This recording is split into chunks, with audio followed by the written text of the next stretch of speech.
গ্রামের বাসা মানে অনেক কাজ থাকে আর সকাল সকাল ঘুম থেকে উঠতেই হয়, কারণ গ্রামের বাসায় হাঁস মুরগি গরু ছাগল সব কিছু থাকে। তো এইগুলো সব কিছুই আম্মা দেখাশোনা করে আর আমি সকাল সকাল মেহমানদের জন্য রুটি বানাচ্ছি। হ্যালো এভরিওয়ান, আসসালামু আলাইকুম, welcome to my page Runa's daily life. তো আমার রুটি বানানো হয়ে গেছে আর আজকে মেহমানদের জন্য রান্নাও হবে। এদিকে জিরে ভাজা হয়ে গেছে, তো জিরেটা আমি শিলনোড়ায় গুঁড়া করছি, কারণ আমাদের তো ব্লেন্ডার নাই, সেই জন্য কষ্ট করে হলেও শিলনোড়াতেই ব্লেন্ড করতে হবে।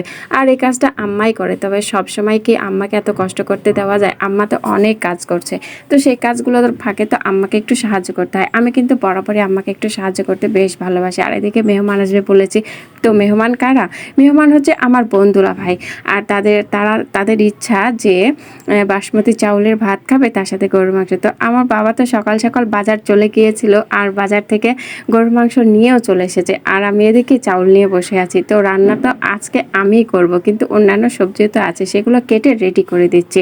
আমার আম্মা কিন্তু সবজিগুলো রান্না করবে আর আমি একটু মাংস রান্না শিখেছি, সেই জন্য মাংসটা আমি রান্না করব। আর টাটকা মশলা দিয়ে রান্না করলে কিন্তু খুবই স্বাদ হয়, সেই জন্য আজকে সব কিছু টাটকা মশলা দিয়ে রান্না করব। আদা রসুন জিরে সব পিষে নিয়েছি। তো আজকের ভিডিওটি আমার এই পর্যন্ত ছিল। সবাই ভালোবেসে আমার পাশে থাকবেন, সবাই দোয়া করবেন।